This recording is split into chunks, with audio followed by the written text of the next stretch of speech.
Hi అండి, welcome to రంగుస్ kitchen. అందరూ ఎలా ఉన్నారు? బాగున్నారా? ఈరోజు రెసిపీ వచ్చేసి మష్రూమ్స్ కర్రీ అండి. సింపుల్గా ఎక్కువ ఇంగ్రీడియంట్స్తో కాకుండా నార్మల్ ఇంట్లో ఉండే ఇంగ్రీడియంట్స్తో అప్పటికప్పుడు చేసుకునేలాగా మీకు చేసి చూపిస్తున్నాను. మీలో మష్రూమ్స్ కర్రీ ఎంతమందికి ఇష్టమో నాకు కామెంట్ చేయండి. మష్రూమ్స్ కర్రీ ఫస్ట్లో అయితే నాకు కూడా ఇష్టం ఉండేది కాదు.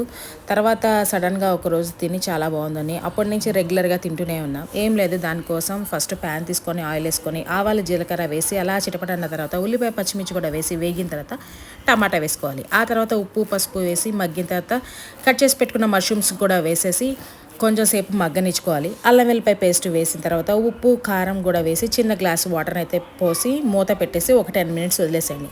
ఫైనల్గా అయితే ధనియాల పొడి వేసేసి కొత్తిమీర వేసుకొని మరొక 2 నిమిషాలు ఉంచితే మష్రూమ్స్ కర్రీ అయిపోతుంది. మీరు కూడా ట్రై చేసి ఎలా ఉందో నాకు చెప్పండి, కామెంట్ చేయండి. ఓకేనా ఫ్రెండ్స్, మా ఛానల్ వచ్చేసి రంగుస్ కిచెన్. ప్లీజ్ సబ్స్క్రైబ్ చేయండి, లైక్ చేయండి, షేర్ చేయండి. ఓకేనా, బాయ్ బాయ్.